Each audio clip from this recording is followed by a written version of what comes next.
Good afternoon, everybody. How are we? It's a newsy day indeed. And last night we saw the very best of America. After spending nearly 300 days aboard the International Space Station, Butch Wilmore and Suni Williams are back on Earth. These two incredible astronauts were only supposed to be up there for 8 days, but because of the Biden administration's lack of urgency, they ended up spending 9 months in space. Joe Biden's lack of courage to act boldly and decisively was a big reason why Butch and Suni did not make it back until yesterday. But President Trump doesn't waste time. Immediately after taking office, President Trump directed Elon Musk and SpaceX to rescue these brave astronauts alongside NASA. The president also called the acting administrator of NASA and told her to bring the astronauts home as soon as possible. As acting administrator Janet Petro said herself yesterday, per President Trump's direction, NASA and SpaceX worked diligently to pull the schedule a month earlier. The president looks forward to welcoming Butch and Suni to the Oval Office when they are recovered. This historic mission brings new meaning to President Trump's promise to always look out for the forgotten man and woman. On another important matter, yesterday, President Trump and President Putin spoke about the need for peace and a ceasefire in the Ukraine war. Both leaders agreed this conflict needs to end with a lasting peace and also stressed the need for improved bilateral relations between the United States and Russia. President Trump also spoke with President Zelensky this morning to align both Russia and Ukraine in terms of their needs and requests. As President Trump has said repeatedly, the precious lives and money that both Ukraine and Russia have been spending in this war would be better spent on the needs of their people. This terrible conflict would have never started with President Trump in charge, but he's determined to end it once and for all. President Trump also promised maximum transparency and a commitment to rebuild the trust of the American people in our intelligence community. Part of that promise was to fully release previously classified records related to the assassination of former President John F. Kennedy, and he made that happen yesterday. This historic release consisted of approximately 80,000 pages of previously classified records that are now published. The records are available to access either online at archives.gov/JFK or in person, accessible to the American people at the National Archives in College Park, Maryland. Records that are currently only available for in-person viewing are being digitized and will be uploaded in the coming days. On another note, positive economic data continues to pour in, showing the immediate impact of President Trump's pro-growth agenda. After suffering a steep decline in the final year of the Biden administration, the manufacturing sector came roaring back in February. Industrial production surged in February, these are new numbers, at a greater 3 times rate than the expectations to its highest ever recorded level. And President Trump's laser focus on massive deregulation and unleashing our domestic energy industry is leading to stabilities for Americans' bottom lines. As Newsweek summed it up today, gas prices are plummeting under President Trump. And the Trump administration continues to make American communities safer through our ongoing mass deportation campaign of illegal alien criminals. Yesterday, FBI Director Kash Patel announced the agency captured another fugitive from its 10 most wanted list, securing the extradition of Francisco Javier Roman Bardeles, a key senior leader of the brutal MS-13 gang.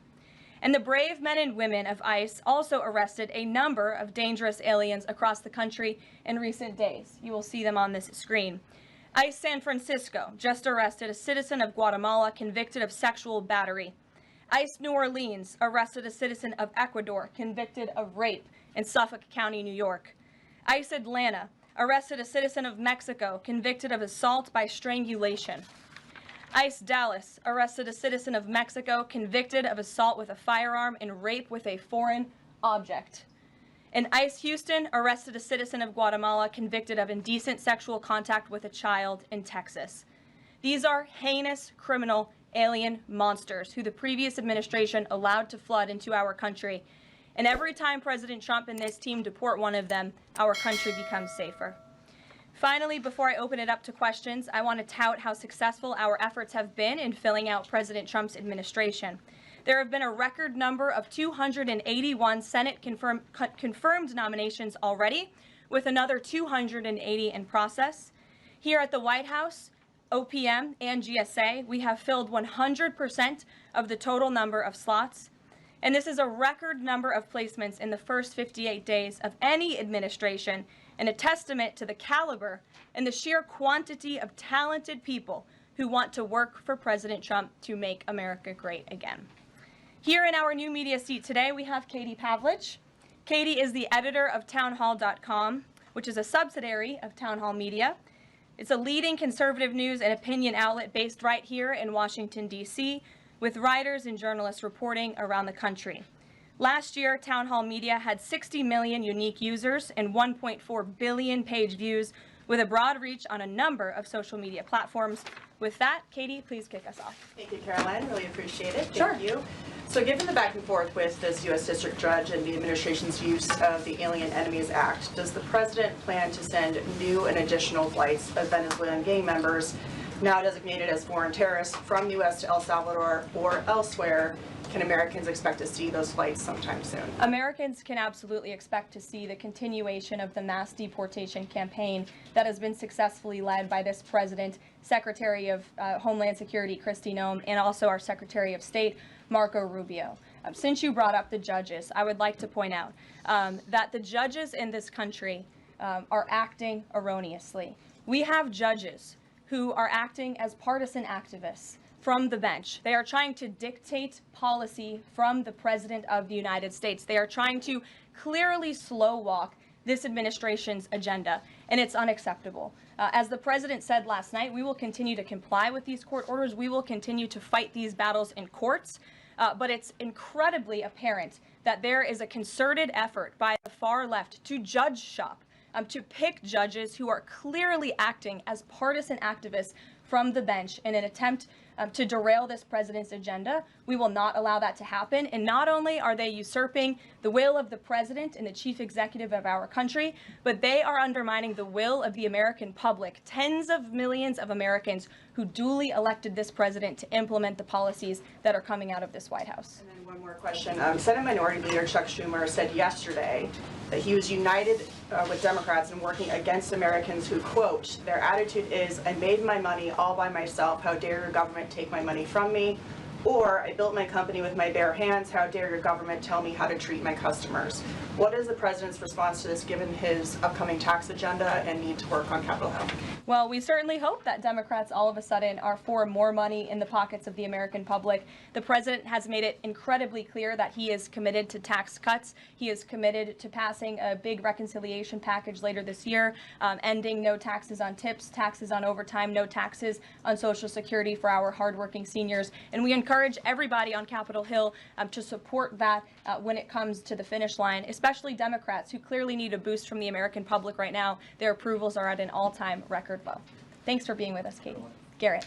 I have one other question, but I want to follow up on Katie's question, actually. You said the mass deportation campaign would continue, but she asked about the flights specifically. Will those flights to El Salvador continue while this case is being appealed? We don't have any flights planned specifically, but we will continue with the mass deportations. And I would just like to point out that the judge in this case is essentially trying to say that the president doesn't have the executive authority to deport foreign terrorists from our American soil. That is an egregious abuse of the bench. This judge does not have that authority. It is the opinion of this White House and of this administration, and that's why we're fighting this in court. And it's very, very clear that this is an activist judge who is trying to usurp the president's authority. Under the Alien Enemies Act, the president has this power, and that's why this deportation campaign has continued. And this judge, Judge Boasberg, is a Democrat activist. He was appointed by Barack Obama. His wife has donated more than $10,000 to Democrats, and he has consistently shown his disdain for this president and his policies, and it's unacceptable. I wanted to go about the idea that these people are all foreign terrorists, but Judge Boasberg was originally appointed by George W. Bush and then elevated by Barack Obama. I just feel like I should clear that up. Well, let me just say something to that effect, Garrett. 67% of all of the injunctions in this century have come against which president? Donald J. Trump. Let me say that again. 60% of the injunctions by partisan activists in the judicial branch have come against President Donald Trump, and 92% of those have been from Democrat-appointed judges. This is a clear, concerted effort by leftists who don't like this president and are trying to impose or slow down his agenda. So, given that, do you think it's a good use of Congress's time and the president's political capital to try to impeach and remove a federal judge, which would take 67 votes you're unlikely to get in the Senate? Well, look, the president has made it clear that he believes this judge in this case should be impeached, and he has also made it clear that he has great respect for the Chief Justice John Roberts, and it's incumbent upon the Supreme Court to rein in these activist judges. These partisan activists are undermining the judicial branch by doing so. We have co-equal branches of government for a reason, and the president feels very strongly about that. Jackie. Thanks, Karoline. What options does the president have to, he says he's going to follow court orders. He wouldn't defy a court order, but he's raised these concerns about these judges acting in such a partisan way. Yet what option does he have to ensure that his agenda continues to move forward while this is ongoing and the judges appear to be trying to just block and delay and impede? Well, you're right. They are trying to block, delay, and impede. This is lawfare. The president is no stranger to it. He faced it in his campaign, and this is a continuation of the lawfare that President Trump faced as a candidate, and he's now unfortunately facing as a president. Clearly, these partisan activists in the judicial branch didn't get the memo on November 5th when the American people overwhelmingly re-elected this president to continue with mass deportations. So White House counsel and the Department of Justice are working on this. They're appealing these cases, and we will continue to use the full weight of the White House counsel's office and the president's team of lawyers to fight this in court, because we know we will win even if we have to go all the way to the Supreme Court. One more on TDA. Andy McCarthy said in an interview with Hugh Hewitt, he certainly agrees with what the president is trying to do with the Alien Enemies Act, but he's not sure that the law is completely on his side. He cites some previous Supreme Court rulings dealing with enemy combatants in wartime, says that even they have a right to challenge their detention in court. He raised concern also that while TDA has been designated as a terrorist organization, these individuals hadn't been prosecuted for terrorism. So my question is, will the president ask Congress potentially to declare war on these cartels for the invasion that he's talked about so that he's on stronger legal footing? Well, we absolutely disagree with the legal opinion of the individual that you mentioned. We would not have moved forward with this if we didn't believe the president. This was within the president's executive authority to continue with this mass deportation effort under the authority provided to him under the Alien Enemies Act. And when you read the act, as I did last time at the podium, a predatory incursion is absolutely what has happened with Tren de Aragua. They have been sent here by the hostile Maduro regime in Venezuela, and the president, immediately upon taking office, designated TDA as a foreign terrorist organization. And under this act, it is within the president's authority to deport these terrorists. And anybody trying to defend these terrorists who have now been sent off of American soil should talk to the families of the individuals who these heinous monsters have killed and have raped. If you talk to those families, they are so heartened by the president's decision to take tough action and to use his executive authority, something that no other president has been willing to do, because President Trump does what he says he's going to do, and he is deporting these foreign terrorists from American soil to secure our homeland, and he's within his rights to do that. Jennifer. Very quickly on Tesla, there's a website that's trying to dox Tesla owners across the country and saying they're only going to take down personal information when people show that they've sold their cars. What's the administration going to do about that? I haven't seen that website, but we certainly think it's despicable, the violence that has taken place against Tesla, the company, its employees, and also just Americans who have chosen to drive an electric vehicle. Many of them are Democrats, by the way. Democrats were big supporters of Tesla and of electric vehicles until Elon Musk decided to vote for Donald Trump. So we would like Democrats to also come out and condemn this heinous violence that we have seen, and I believe the Attorney General has said she's investigating these incidents as acts of domestic terrorism. Jennifer. On Ukraine, can you say, is the White House going to pause foreign military aid or intelligence sharing with Ukraine, as Russia says it's pushing for, and then have a follow-up on the Federal Trade Commission? Sure. When it comes to Ukraine, I do have a statement for you from the National Security Advisor and also the Secretary of State. First, I'd like to reiterate what the President said earlier following his call with President Zelensky this morning. He said he just completed a very good telephone call with President Zelensky. It lasted approximately 1 hour. Much of the discussion was based on the call made yesterday with President Putin in order to align both Russia and Ukraine in terms of their requests and needs. We are very much on track, and I will ask Secretary of State Marco Rubio and Mike Waltz to give an accurate description of the points discussed. That statement will be put out shortly. Well, I have that statement for you right here. Bear with me as I read it.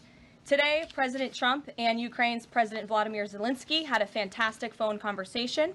President Zelensky thanked President Trump for a productive start for the work of the Ukrainian and American teams in Jeddah on March 11th. The meeting of the senior officials from both nations significantly helped in moving toward ending the war. President Zelensky thanked President Trump for the support of the United States, especially the Javelin missiles that President Trump was first to provide and his efforts towards peace. The leaders agreed Ukraine and America will continue working together to bring about a real end to the war, and that lasting peace under President Trump's leadership can be achieved. President Trump fully briefed President Zelensky on his conversation with Putin and the key issues discussed. They reviewed the situation in Kursk and agreed to share information closely between their defense staffs as the battlefield situation evolved. President Zelensky asked for additional air defense systems to protect his civilians, particularly Patriot missile systems, and President Trump agreed to work with him to find what was available, particularly in Europe. The two leaders also agreed on a partial ceasefire against energy. Technical teams will meet in Saudi Arabia in the coming days to discuss broadening the ceasefire to the Black Sea on the way to a full ceasefire. They agreed this could be the first step toward the full end of the war and ensuring security. President Zelensky was grateful for the president's leadership in this effort and reiterated his willingness to adopt a full ceasefire. President Trump also discussed Ukraine's electrical supply and nuclear power plants. He said that the United States could be very helpful in running those plants with its electricity and utility expertise. American ownership of those plants would be the best protection for that infrastructure and support for Ukrainian energy infrastructure. President Zelensky also thanked President Trump for continuing to push humanitarian concerns, including the exchange of prisoners of war. He noted they had just had a successful exchange and thanked the president for his leadership on that. President Trump also asked President Zelensky about the children who had gone missing from Ukraine during the war, including the ones that had been abducted. And President Trump promised to work closely with both parties to help make sure those children were returned home. They agreed all parties must continue the effort to make a ceasefire work. The presidents noted the positive work of their advisors and representatives, especially Secretary Rubio, National Security Advisor Mike Waltz, Special Envoy Kellogg, and others. The presidents instructed their teams to move ahead with the technical issues related to implementing and broadening the partial ceasefire. The presidents instructed their advisors and representatives to carry out this work as quickly as possible. The presidents emphasized that in further meetings, the teams can agree on all necessary aspects of advancing toward lasting peace and security. That is a lengthy statement that was just given to me, so thanks for bearing with me. Our office will, of course, provide this after. And as you know, as I just pointed out in the statement, the president's team of negotiators and national security experts will be heading to Saudi again later this week to continue working on and ironing out the details. But I would just like to emphasize we have never been this close to peace, and it's only because of President Trump that we are here. I think a couple of years ago, as you all reported on the war, it was incomprehensible to have a partial ceasefire in this conflict. And today, that is true because of the leadership of this president. So they Mary. agreed to closely share information between their defense staffs. Does that mean all intelligence sharing will continue? So the White House is rejecting Russia's request to pause. Intelligence sharing in terms of defense for Ukraine will continue to be shared. Mary. Thanks, Caroline. I have two questions. One on the United States Institute of Peace and then on the Supreme Court, if that's okay. Sure. So on the United States Institute of Peace, this is a little bit wild. I understand the old president refused to leave after he was removed from his position. He barricaded himself in his offices, had to be escorted out by police, left the building without Wi-Fi, telephones, elevators, and more, and is now telling media that Doge broke in and illegally removed him. So can you comment on this sequence of events and specify, did Doge illegally enter? I'm really glad you brought this up, Mary. We were made aware of this story by individuals at Doge, at Elon Musk's team, and also at the State Department who were unable to access this building. And it became very clear that there was a concerted effort amongst the rogue bureaucrats at the United States Institute of Peace to actually physically barricade themselves essentially inside of the building to prevent political appointees of this administration who work at the direction of the President of the United States to get into the building. There was a piece in the Daily Caller, thank you for sharing the truth on this, about what happened.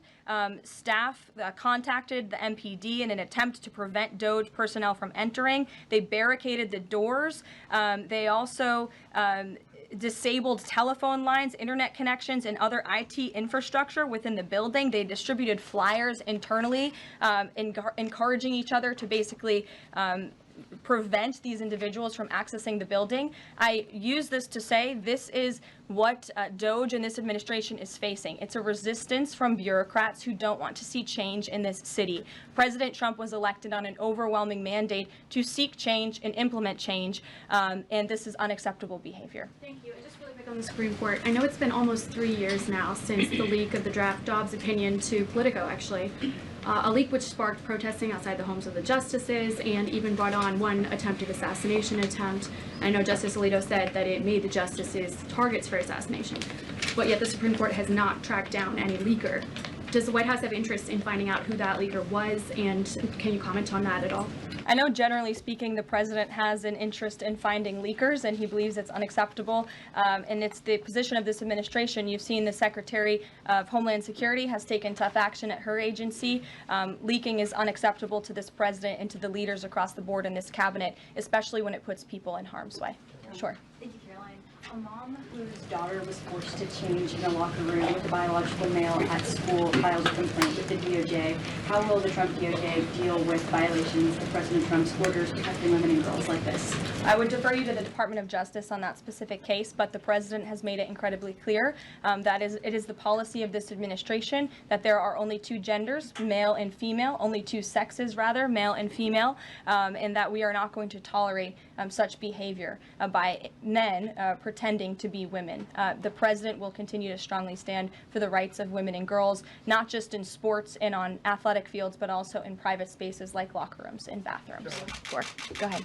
Thank you. On the FTC, two quick questions. Can you explain the president's thinking in his decision to fire the two Democratic commissioners, especially given that Mark Meadow is on track to be confirmed next week and there would be a Republican majority? My biggest question is why now? Sure. Because the time was right to let these people go, and the president absolutely has the authority to do it. And they were given ample notice in a letter that I believe your outlet reported on. So it pretty much explains exactly why this administration chose to let those individuals go. Is the ultimate goal to get this to the Supreme Court to try to overturn the 1935 precedent? The goal was to let these individuals go. If we have to fight it all the way to the Supreme Court, we certainly will. Rachel. Back to those deportation flights to El Salvador, can the administration provide any more details on how authorities determined that each of those men were in fact members of a gang?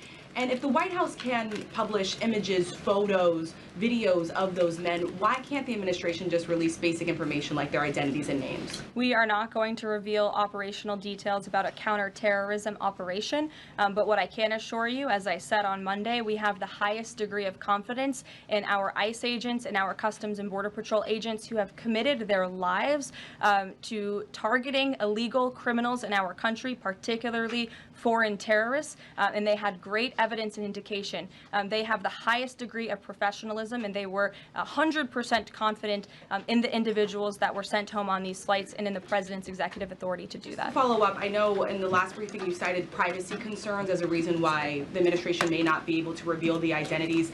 What exactly are the privacy rights of immigrants who were deported that the administration says were dangerous enough to be sent to El Salvador and sit in a prison? Again, as I just said, we're not going to reveal the operational details of a counterterrorism operation for quite obvious reasons. We're trying to combat terrorism here in the United States of America. Jeff. I could ask something else about the phone call yesterday. There was a couple different readouts from the Kremlin and the U.S. on a couple different points. One was energy and infrastructure. The U.S. statement said energy and infrastructure. The Kremlin said energy infrastructure. What is your understanding of what the actual substance of that disagreement was. Then I have one other question on that. I would defer you to the readout that was provided by the White House. That's our understanding, and that's the truth. And if I could ask a question about the judge as well. How does a president define a bad judge? Is it just someone who disagrees with him?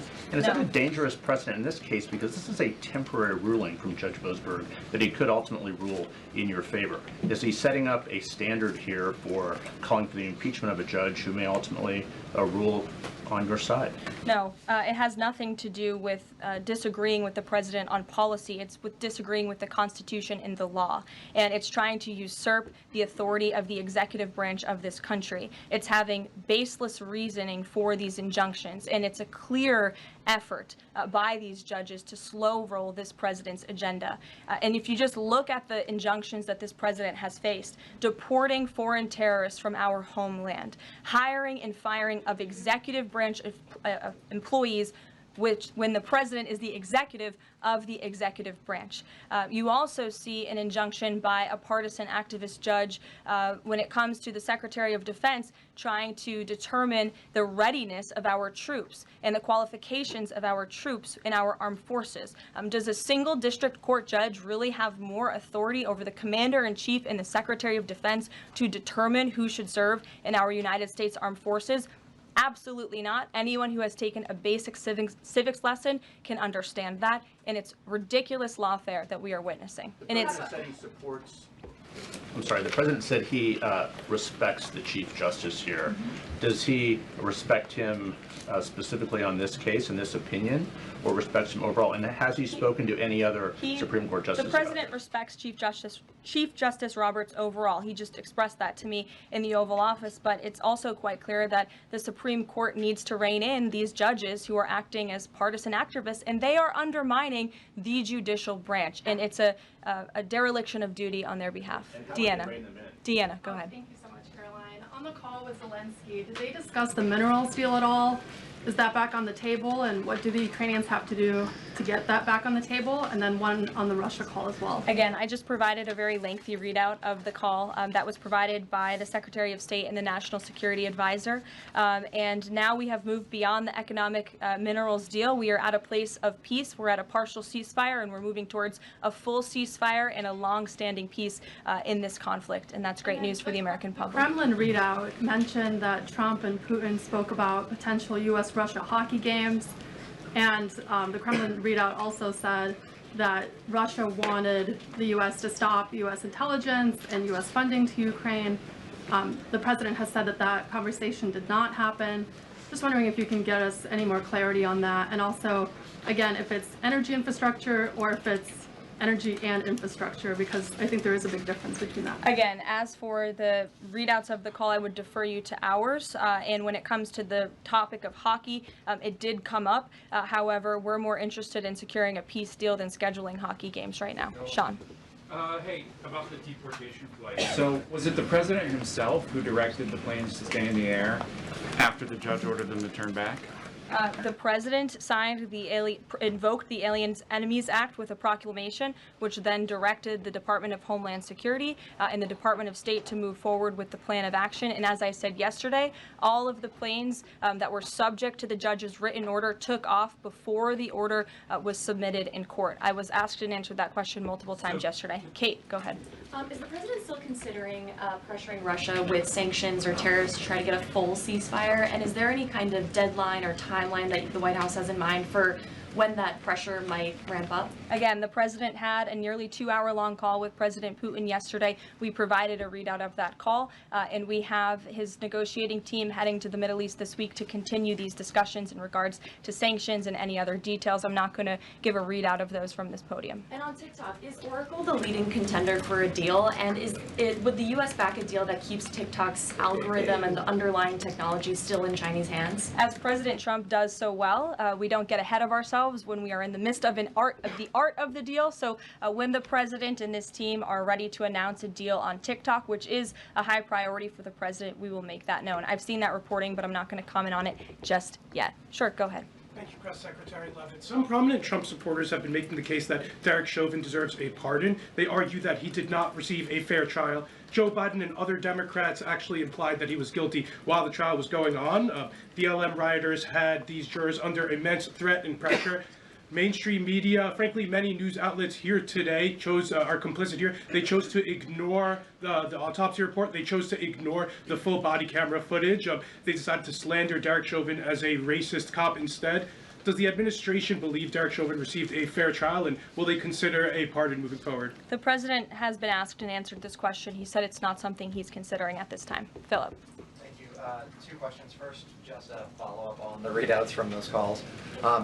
When it comes to the discrepancies between the U.S. and Russian readout of that call between President Trump and Putin, is it the president's assessment that something is getting lost in translation, or does he believe that the Russians are trying to play games here? Nope. The president believes in his team that put the readout out, and he also put his own out on Truth Social. We've been incredibly transparent about all of the president's calls with foreign leaders, and again, I would defer you to the readout. And then following up on... Thank you, Karoline. White House said yesterday that gas prices across the U.S. have fallen for the fourth straight week. 34 states now seeing gas under $3 a gallon. This limited ceasefire with Ukraine regarding oil refineries, energy, will that affect gas prices here in the U.S.? Well, it's certainly the president's hope that gas prices will continue to fall, and he's working every single day to ensure that we do. As you just mentioned, there's been very encouraging data. Inflation is cooling and gas prices are falling. The president has established a National Energy Dominance Council, and it's ultimately the president's goal. And this administration is working hard on it every single day to increase our energy production right here in the United States of America, to have a Trump energy boom like we saw in our first term, which will not only lead to lower fuel prices here at home, but also lessen the rate of inflation that was created by the previous administration. One more on Tesla, Karoline. Tim Walz, Governor Walz, saying last night he frequently checks Tesla stock boost during the day. How should Americans view politicians who take pride in the downfall of an American car company? I think that's quite sad, but I think Governor Walz unfortunately is living a sad existence after his devastating defeat on November 5th. Reagan, go ahead. Thank you, Caroline. Across the country, Tesla cars are being lit on fire, dealerships are being shot up, Molotov cocktails are being used. There was a website posted yesterday that shared the addresses of private Tesla owners and reportedly had Kash Patel's information on it. AG Gandhi has called this acts of domestic terrorism. Does the White House have any indication that this is some sort of coordinated movement or that it's being funded by some outside group? And do you know if the investigation by the DOJ is being investigated as incidents of organized terror? I believe the Attorney General has made her comments clear on that. She is investigating these events as acts of domestic terrorism, and we fully condemn them. And as I said earlier to Jackie's question, we think it's despicable what is happening to not just this American company, but also their innocent employees. And again, innocent Americans who drive these vehicles. And we condemn it wholeheartedly. Sure. More than 24,000 workers in 18 agencies are in the process of being reinstated.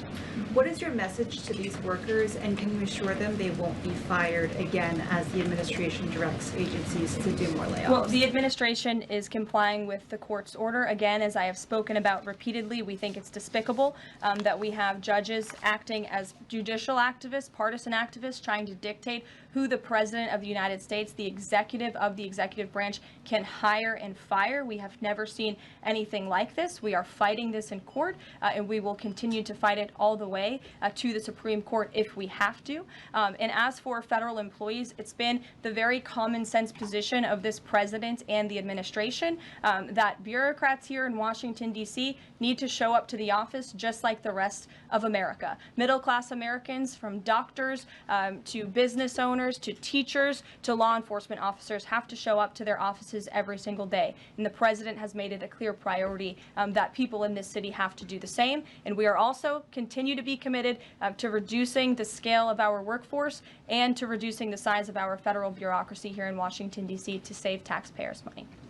Annie, go ahead. Thanks so much. In the statement that you read, you referenced the president's interest in helping return Ukrainian children to their parents and to their families. There's an organization that provides intel and information about those children that their aid has been cut. It's a Yale University program that used foreign aid. And I'm curious if, as part of this new thinking with Ukraine, that aid might be unfrozen. I have no updates about that or that specific program at this time. Karen.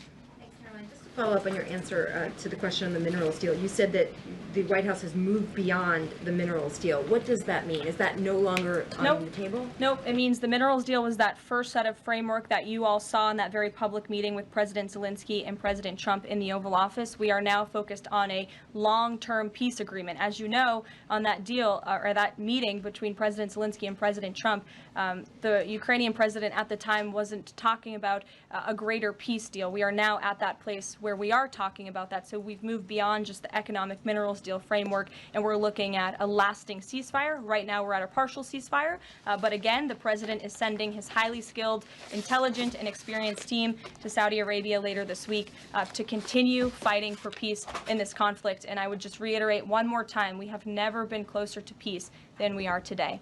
Thank you very much, everybody. We'll see you later.